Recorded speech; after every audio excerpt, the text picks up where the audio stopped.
Hey beautiful people, what is up and welcome back to my channel and welcome to a chatty get ready with me. Okay, full disclosure, I have no idea how this video is going to go. I woke up a little extra early today, so as I'm getting ready I was like, why not film it and why not just talk? So I have no idea what we're going to be chatting about. We'll see as the day goes on. I do think that I want to touch on one thing though, because it's been making its rounds, and that is brand trips. So I think I'll share a couple of thoughts on that just generally. No, I have never been on a brand trip. Y'all see my size, so you already know what it is. But I have been watching a lot of videos about brand trips because it's had a resurgence lately. So I'll touch on that a little bit. Now my voice is doing a bit much. I just got back from being home, and I did end up getting a cold, so I'm getting over that. So I apologize if I sound a little bit weird, but it is what it is. Now before we dive in, if this is your first time watching me, hi, welcome. I'm Jamila. I love all things makeup and skincare, and I especially love sharing my tips and tricks for how to find high-end and luxury beauty products at bargain prices. So if that sounds like something you're interested in, I would absolutely love if you would consider subscribing and joining the fam.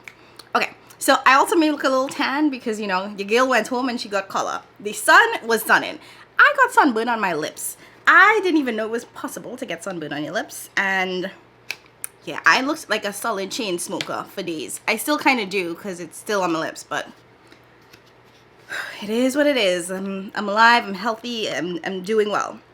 So for today, I'm gonna actually check out this. This is a new palette to me. This is the Killer Purr palette from Menagerie Cosmetics. This is actually version 2. They did have an earlier version of this that was a little bit more matte heavy, and I think they reformulated to add a couple more shimmers, so it has a better matte to shimmer ratio. It's beautiful, super duper colorful, just really fun and vibrant. I am interested in these two shades particularly today, so we're gonna see. We'll see what happens. We'll see how the eyes end up at the end. I'm also not trying to make this super complicated because even though I did get up early today and I have the time, funny thing is I actually leave for a work trip in a couple of days, so I'm home for all of like 2.5 days. So I'm trying to squeeze in a little bit of filming if possible, and I do apologize that the videos seem to be a little bit more sporadic, a little bit more spread out. It's just that what month is this? May. May is a very travel heavy month for me. I am at home for, I believe, only 8 days out of the month. So I'm doing my best, y'all. And y'all know this ain't my full-time job at all. It's not even a part-time job if we're being honest with how much I make. So I'm gonna be putting this on my eyes. No idea what else is gonna come after it. I am praying to Jesus, hallelujah, that my foundation matches me, because I did get pretty dark, so we're gonna see how that goes. But I am loving this chocolate version of me. This is actually how I used to look most of my life. If you're new, I did grow up in Trinidad and Tobago, so when I say I went home, I went back to Trinidad. And because it is a Caribbean island, it is basically summer all year round. I always was on the sort of darker, richer side of things, and then once I moved to the US, I was in that sort of seasonal range, so I would get lighter in the winter time. But this is how I used to look all the time, so it's kind of nice for me to be back at my, like, I consider this my natural color. Yes, my accent is a little bit heavier right now. I have been home, I've been around family. It is what it is. Again, I lived the vast majority of my life in the Caribbean, in Trinidad, so this is just how I really do sound like this most of the time, especially when I'm talking to family, and the American accent is not the most natural for me. Now, I have learned to switch back and forth, which comes in handy, I will say that. But for the most part, this is just my voice. This is how I sound. Okay, I think I've rambled enough. I'm gonna bring you guys in a smidge closer so you can see me better, and let's dive in. Okay, so these 3 shimmers have caught my eye, so I just want to quickly swatch to decide which ones I want to put on. Like, ooh, that is pretty. Oh, okay.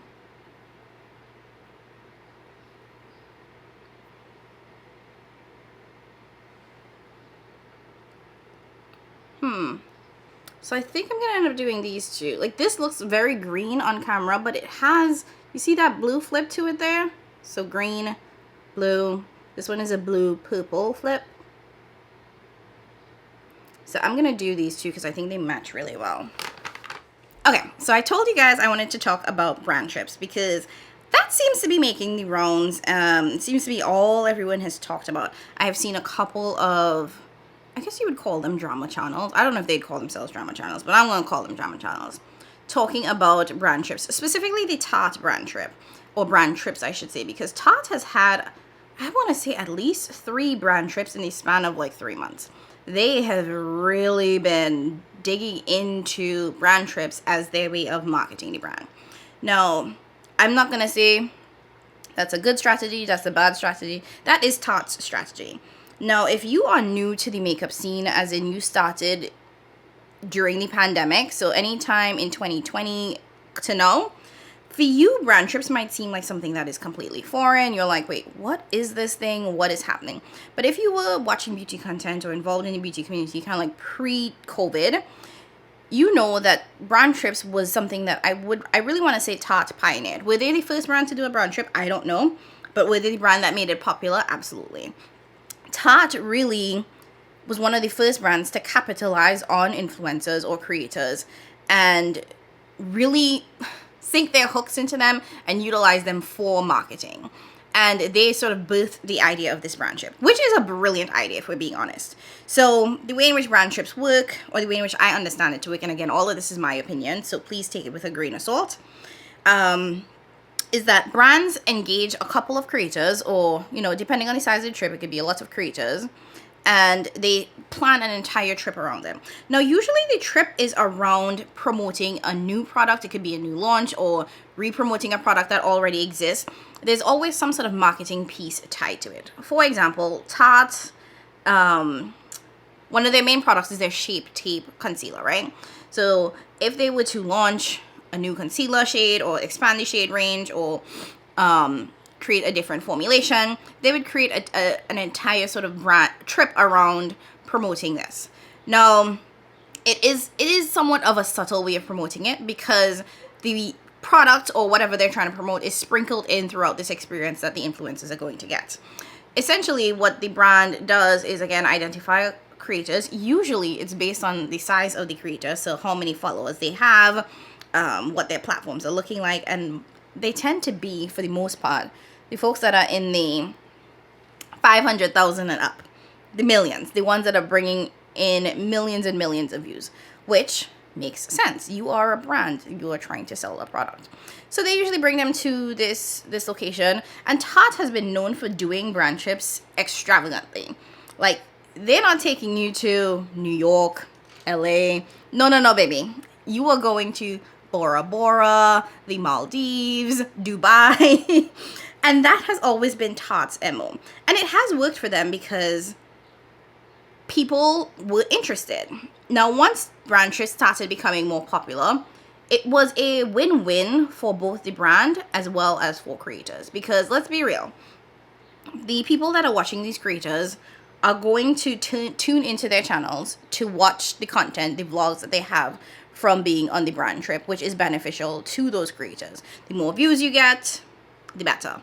It also was a way for creators to cross-pollinate, right? So because this is a trip where a bunch of creators are coming in, it gave them a lot of opportunities to collab with one another, to meet creators they didn't know, and in some ways kind of cross-pollinate. So if you were interacting with a creator that you didn't know before, and you'll form some kind of bond and you do a collab or whatever, now their audience could become your audience could become their audience. So in a lot of ways, it was extremely beneficial because you're able to grow your platform by going on these trips, showing all of these like extravagant rooms and the beautiful oceans and all that fun jazz that the brand is providing for you, as well as the brand now has millions and millions and millions of eyes on their product. And I think there is something to be said about the fact that a brand offering you a trip to Dubai is going to influence how you feel about the brand and how you feel about a product. Now, we all love to think that all creators are void of bias, or, you know, they're being honest and truthful about products, blah, blah, blah. And I do think that most of them go in and do have integrity in the way in which they sell or they promote a product.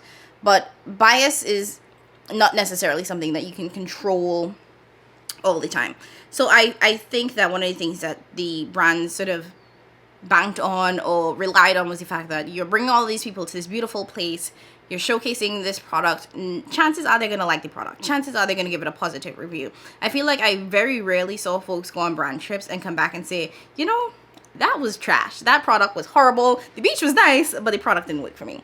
So I do think that, again, it is a mutually beneficial sort of way of working.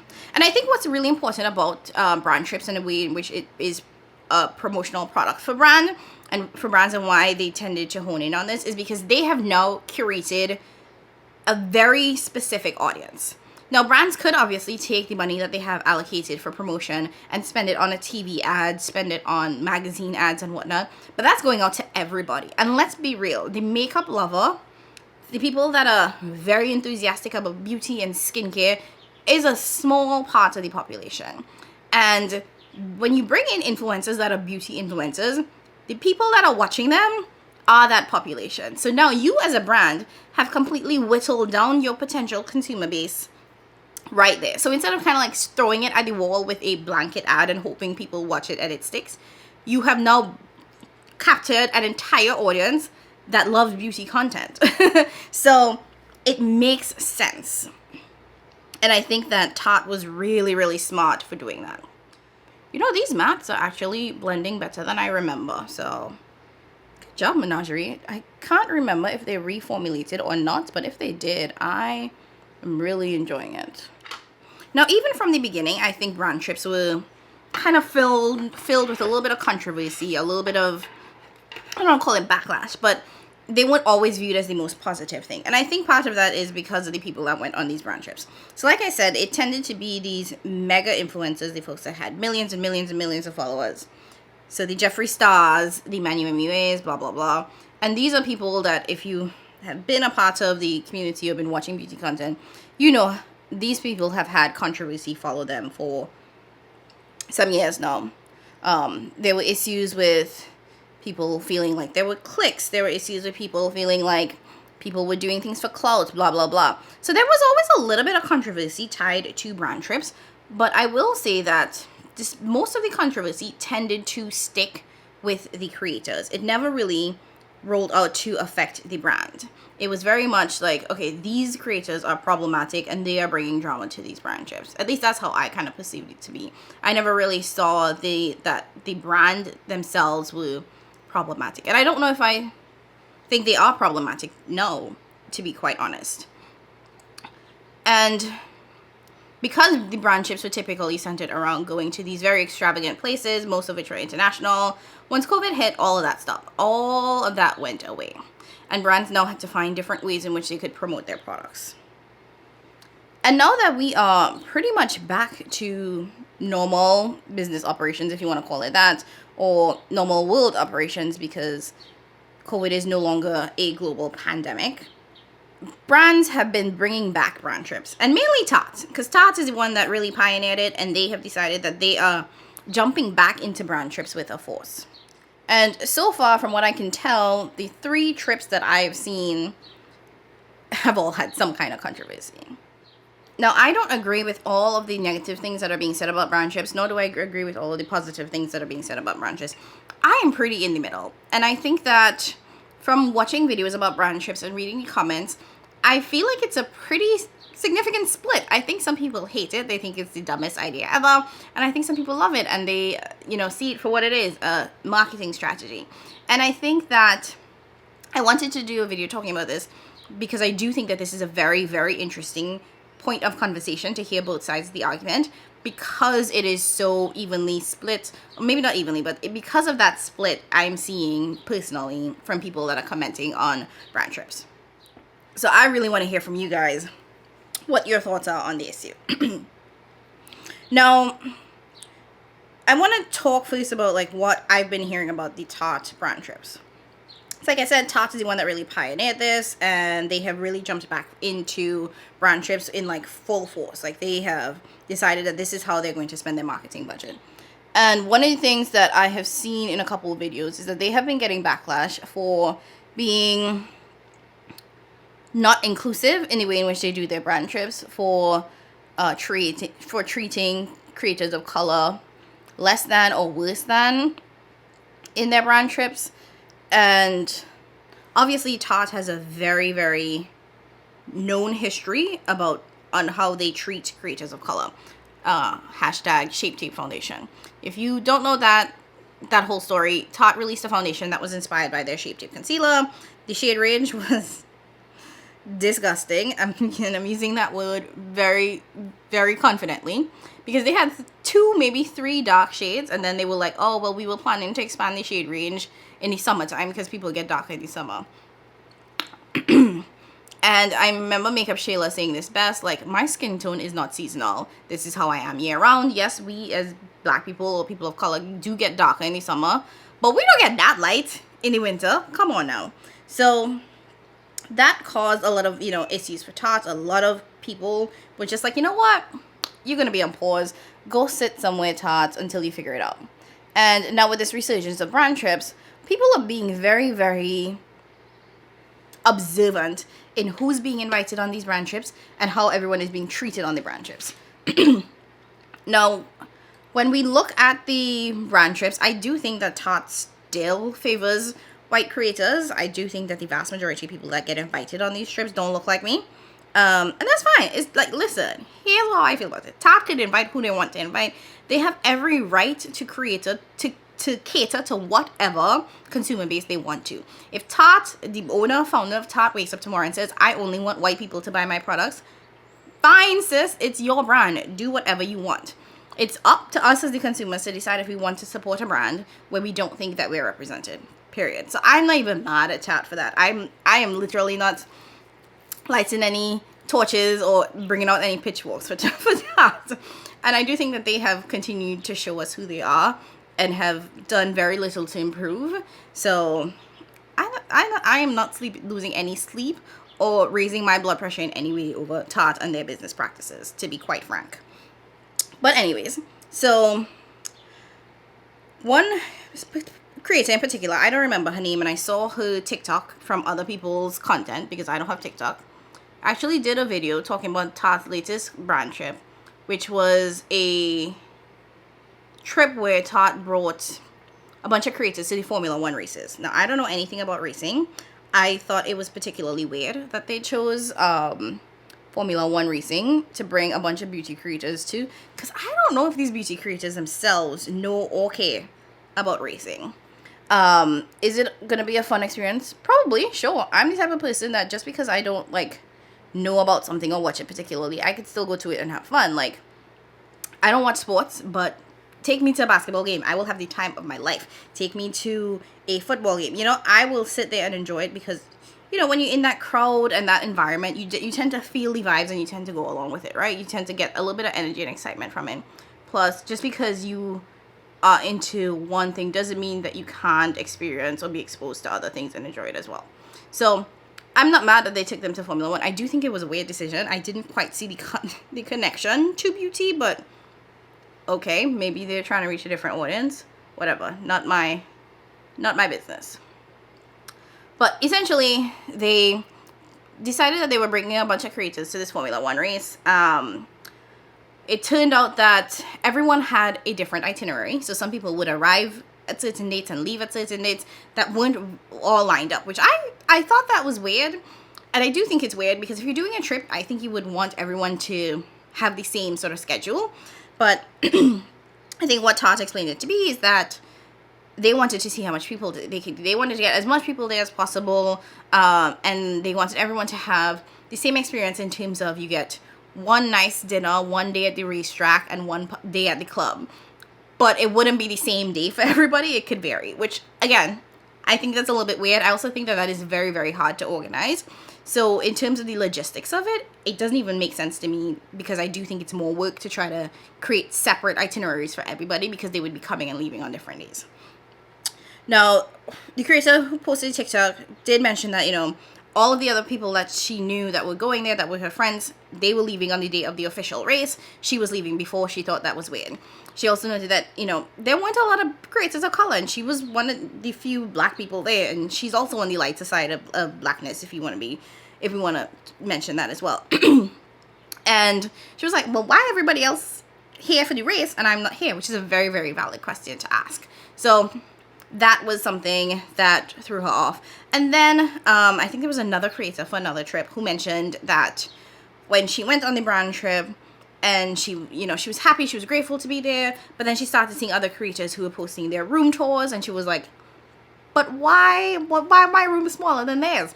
Now granted, she did say it was still a very nice room and she was appreciative of it, but you know, she noted that her room was smaller than some of the other creators.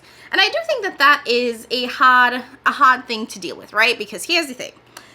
If you rent a house or a villa or whatever it is for a vacation, most of the rooms are not the same sizes. That's just what it is, period. So not everybody gonna get the big room.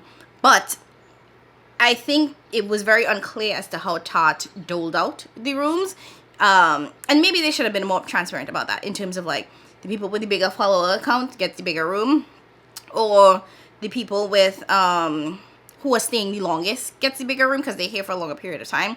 And I think that it was just hard because there was no real transparency in what was happening. And you know, you might feel, if you want a trip and you realize everybody else's room bigger than yours, you might feel a little blindsided and you might feel slighted in a way. Because here's the thing, as a creator of color, as a black person particularly, we are hyper aware when we are the only people in the room. It's just something that we notice. It's not something that we try to like pick out, but when you are the only one, you notice it very, very clearly. And then you really start to dig into, well, am I being treated differently? Am I being singled out? So I get from those creators' perspectives why they started feeling away. And I fully believe in trusting your gut. If you go into a situation and your stomach starts to bubble a little bit and you feel a little uncomfortable, trust your gut, you know, because your gut will usually never leads you astray. So I'm not mad at those creators for raising those issues. Now, here's where I see a lot of people and their comments come in. Because some people are like, you know, well, just be glad you're invited. You know, be grateful, blah, blah, blah. Just accept it. And I think that there's a yes and a no to that. I think that you can be grateful that you were considered and invited. But you don't have to just accept being treated less than or pennies compared to what your essentially colleagues are getting. You know what I mean? It's like, thank you for inviting me, but if you're gonna bring me somewhere, I need you to treat me the way you're treating everybody else, you know? So I don't agree with people that are just like, oh, well, you know, you should just be happy that you got invited. No, boo-boo. I don't think that that is how that works, and I don't think that most of us, even in real life, just go places because we are grateful for the invitation, you know? I never want to go somewhere where I'm just like, I have to be happy I was even on the invite list. No, thank you. I'm okay. I'm gonna stay home. Now, Todds as a brand, I just think that they have made so many missteps in the way they treat not only their creators, but honestly their consumers of color, and the way in which they address the backlash that they get for being very exclusionary. The owner came out with a very sad TikTok and a follow-up TikTok talking about what they're going to do to change. And quite frankly, I could care less. Was it worded well? Sure. But all that has told me is that you can hire a PR firm. Like, go off, sis. You know how to hire a good PR person or a good PR firm. It has been years, and I think at this point, I could care less what Tarte says. I just want to see action. So, miss me with all of the fancy dancy words that you want to come up with that talks about what y'all are doing, and just show progress, just show action. So there's that.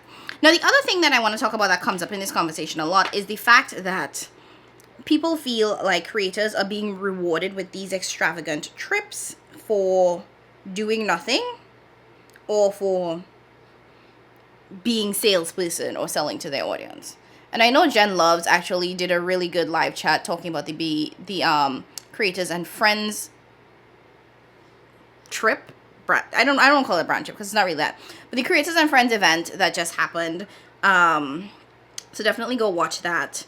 But I do think that that's one of the things that I've seen consistently on a couple other videos. You know, essentially, why are brands so hell-bent on taking creators on these trips? Why are they rewarding them with these super extravagant events?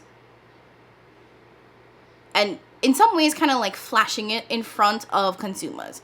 And I do think that as consumers, we feel some kind of way because we know that the only reason these people, these creators are going on these trips is because we follow them, we give them the subscribe account, we purchase through their affiliate links that gives them opportunities, all of that fun jazz. And I don't know if it's because now we feel some kind of way because we know that creators' lifestyles are entirely fueled by our engagement. If we engage, they get opportunities, they are able to make the money and have the income that they have. If we don't engage, all of that goes away. And I think it's hard for some of us to look at someone living a super extravagant lifestyle and knowing that we contributed to that and we can't do the things that they're doing. Like, I want to go to Dubai. I want to go to Dubai. I want to go do all these fancy dancy things. But I personally don't feel the kind of vitriol that some people do for creators who have those opportunities. Because at the end of the day, this is their job.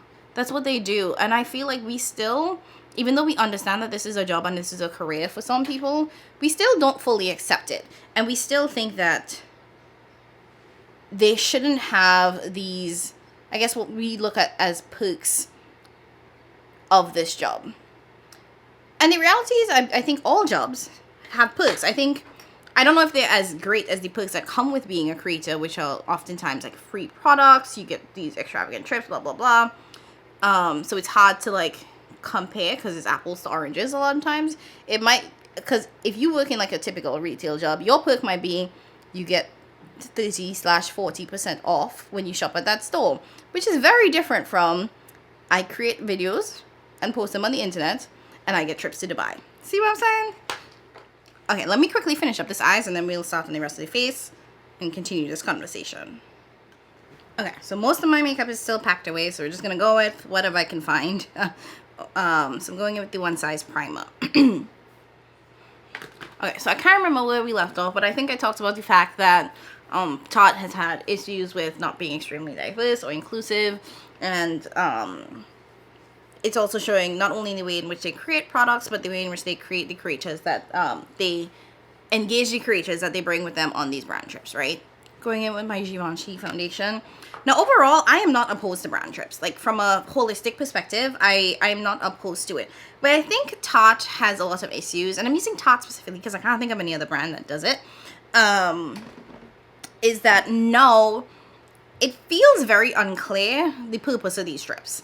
It doesn't feel to me as a consumer when I look at these trips, like I don't see the connection to the products. And I think that that is what a lot of us are feeling sometimes when you think about these brand trips, is that they're using all of this money to take these creators on a vacation. And it's like, couldn't that have been invested in making products more affordable, more accessible? Because let's be real, makeup is super duper expensive. And when we put our hard-earned money into products, it is hard to then turn around and see, well, this brand is taking all these people on a vacation. Sometimes it's unclear what they're there for. It's like, are you trying to sell a new product, or do you just want to show us 20 people in Dubai? And if you just want to show us 20 people in Dubai, that's where you're paying your money, because we know that once we start doing the math, it adds up to a couple millions, and none of that savings, none of that trickles down to the consumer. I think that's where the problem is that we don't see any of the benefits as consumers from that trip. We don't get any information about the brand, any information about the products, and we don't get any money off. We're not saving anything. Meanwhile, we're seeing all of these creators that go on these trips and they are getting full paid experiences. They are getting tons and tons and tons of product that we know they're not going to use probably all of it or even any of it, and definitely not going to use any of it up. And it is frustrating to watch as a consumer. I fully understand that. But I also see from the brand perspective that they are doing all of these things because they know that probably out of that individual's million followers, let's say 50,000 purchase a product based on that person's video or review or recommendation. So I understand it from a business perspective in terms of why they do it, but I do think the way in which Tarte as a brand approaches these brand trips doesn't make a ton of sense, because it feels more like we just want to pay for a vacation for creators rather than this is a business decision because we know that we are using this to market a product. Because like I said, going back to the Formula One thing, right? Why are a bunch of cute beauty creators there? And what were they promoting? Does anybody know? I have no idea what product was being promoted on that trip. Now, I do know from the previous trip that they did, which I think was to Turks and Caicos, one of those countries, they were releasing a new concealer. And that I thought was really well put together. They had the little concealer mascot, all of that fun jazz. And I was like, okay, this is for their new concealer. This Formula One trip, no idea. No idea if they're promoting a new product. No idea if they're still promoting that concealer. Okay, my foundation looking like it kind of matching. Just gonna go with it. So, I think it's hard when you look at it and you're like, why are they there? Especially at an event that is not even remotely tied to beauty whatsoever. Now, one of the things that I have been seeing people doing is comparing the Tarte trip to the Creators and Friends event. Now, for context, the Creators and Friends event is not a brand trip.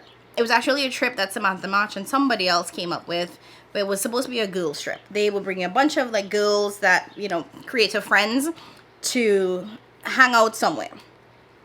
So they had decided that they were doing this trip on their own, and then a couple of brands approached them and asked to sponsor either specific pieces of the event, all that fun jazz. So from what I understand, and again, all of this is from what I understand, this foundation shade, Lord. Rock with me, guys. We're just going with it. This used to match. It really did.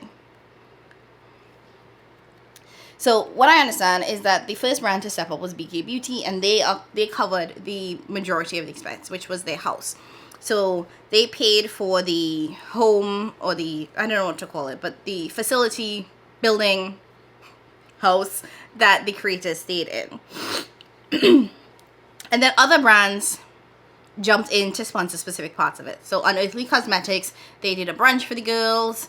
ColourPop did a masterclass, and there was some other brands like Sigma that provided free products. So this was a very interesting concept, and I thought that it was super cool to see because it wasn't started by a particular brand.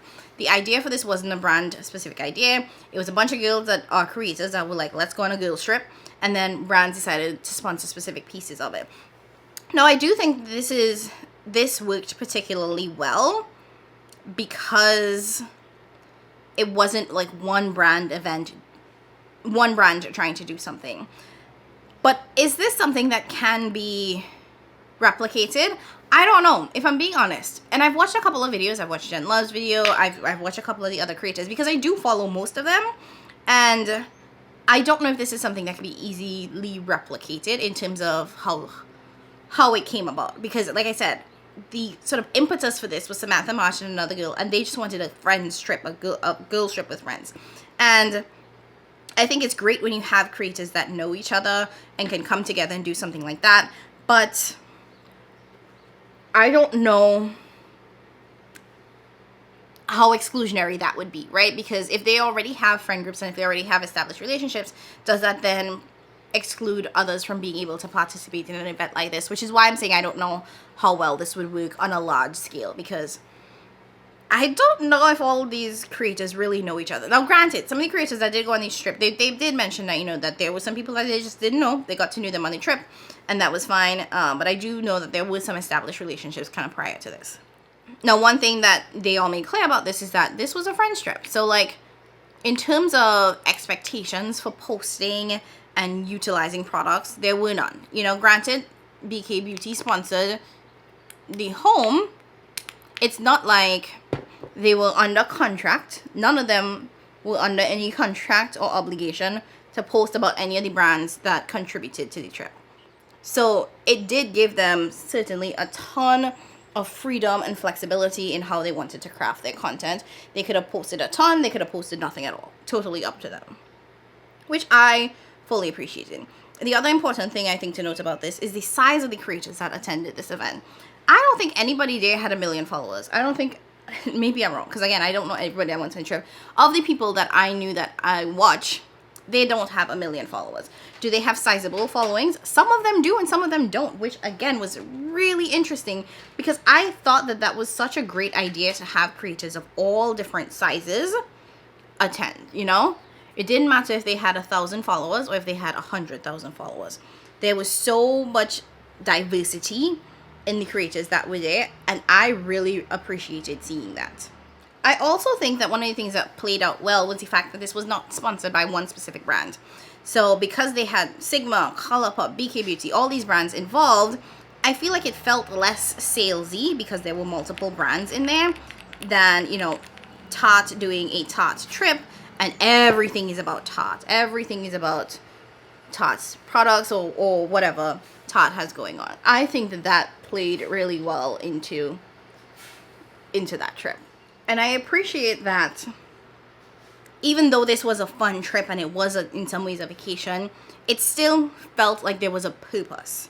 I loved the fact that they did like a masterclass with Colourpop. And y'all know, I don't like Colourpop products. I think Colourpop be Colourpopping too much. But it felt like there was some information tied to it. It felt like, you know, we're not just bringing you here so that you can party and have a good time and get a bunch of free products. We also want to take this opportunity to tell you about our products, tell you how they work, tell you how they can work. And I thought that that was great. Whereas sometimes when I look at those Tarte blogs or vlogs, it's like, we're on a jet ski, we're going to the beach, look at this fun brunch. And I'm like, okay, but what are you trying to sell me? What is the product? You know? So I think seeing some of those informational sessions like that Colourpop brunch, that was really helpful to see from my perspective. And again, this is just my perspective. I thought that that was particularly helpful to see. What I would love to see bigger brands do is incorporate smaller creators. And I'm saying smaller creators hella loosely because people like Jen's Love and Tina, like Tina has over 100,000 followers. Jen's Love has almost 300,000 followers. Like they aren't small creators. And then when you like hear them talk about the fact that they've never been invited on a brand trip, even Leah Janane, you know, they talk about the fact that they're excluded.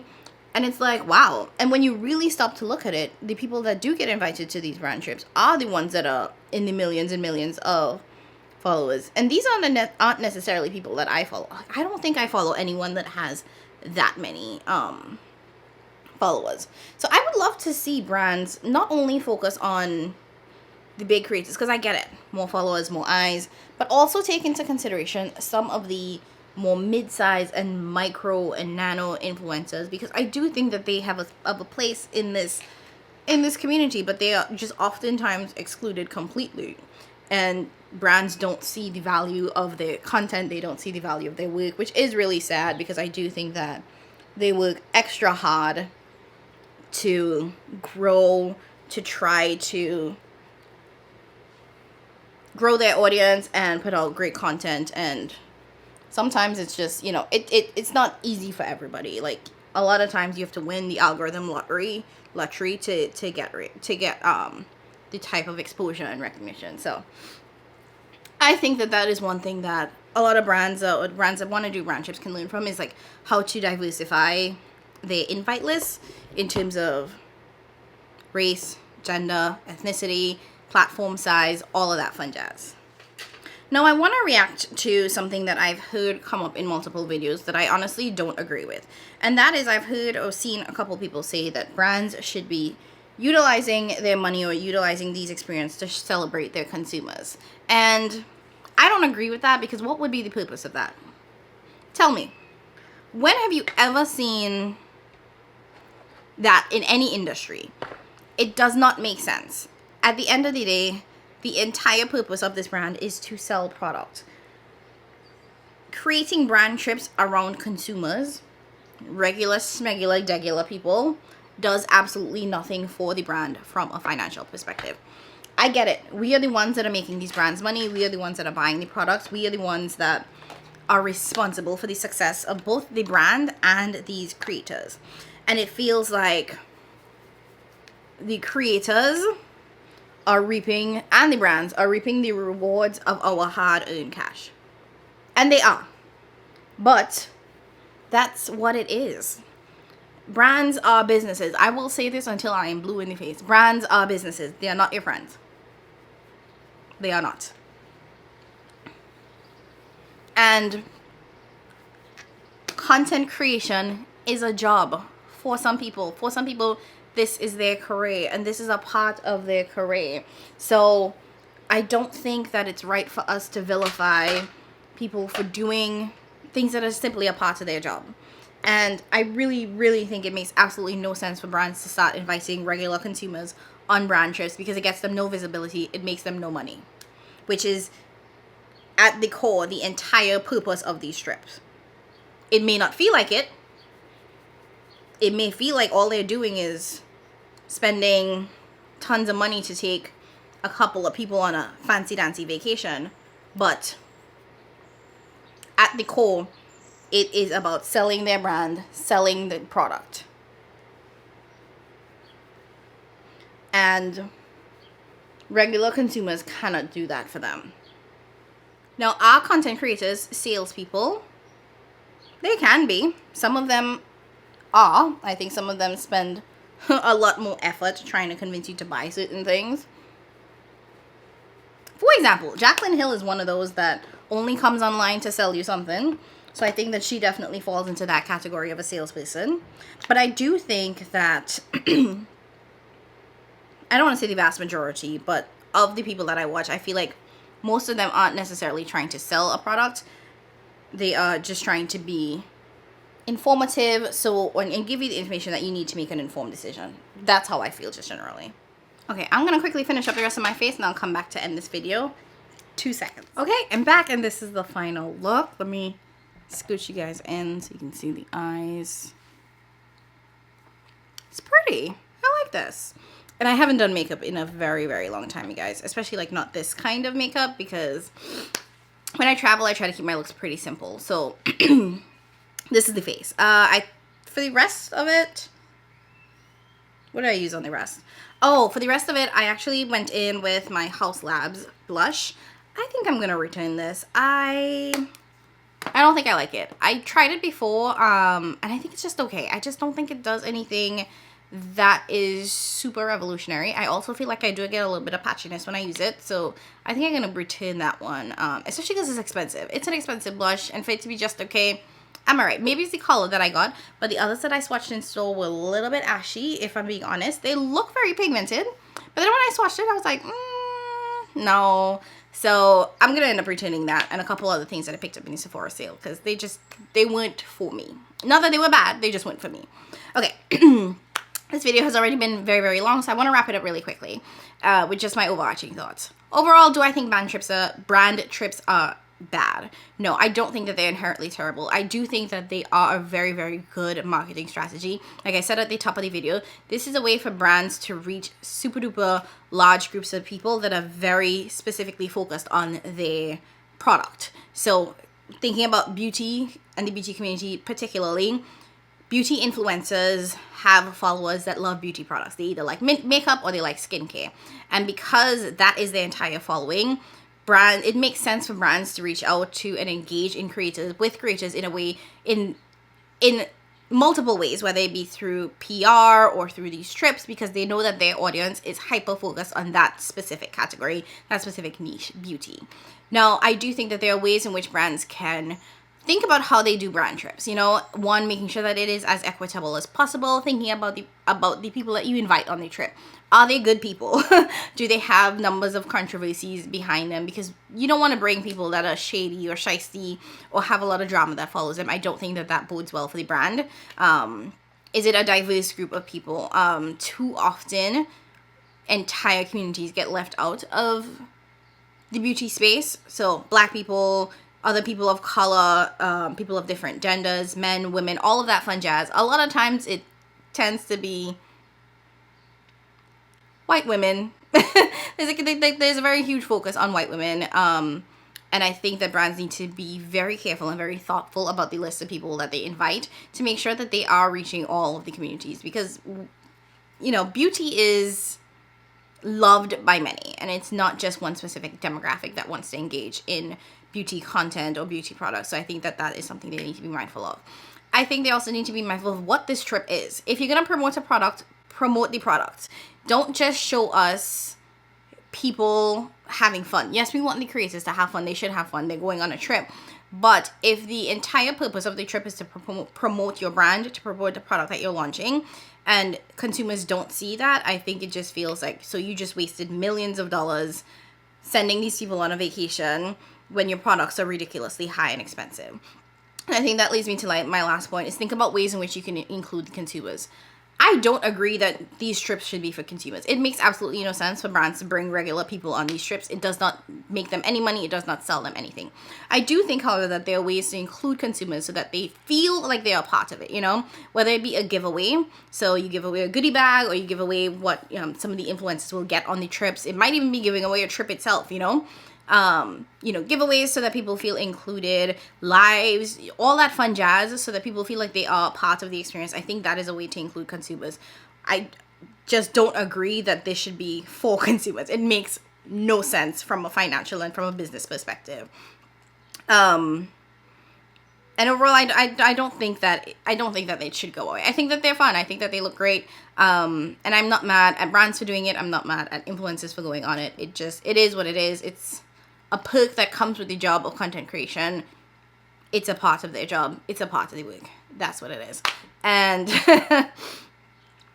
I'm not that pressed about it. Just saying. Okay, that's it. This video has been super duper long. I hope you guys enjoyed this very chatty get ready with me. I really want to know from you guys, what are your thoughts on brand trips? What are the pros? What are the cons that you see? Should it happen at all? How should brands do it? How can brands improve their brand trip experience so that it is more equitable, that it's more diverse, that it makes sense? Leave all of that in the comments below.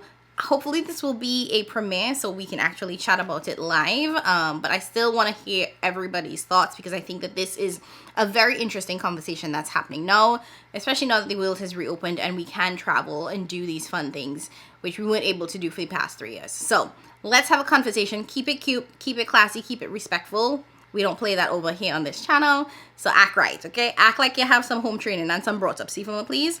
Thank you. All right, as always, thank you guys so much for watching. I appreciate you all more than you know. I hope I'll have more content coming for you soon. Don't forget to hit that subscribe button if you haven't already done so. Join the fam, because it is a vibe over here. And as always, I'll catch you in my next one. Bye.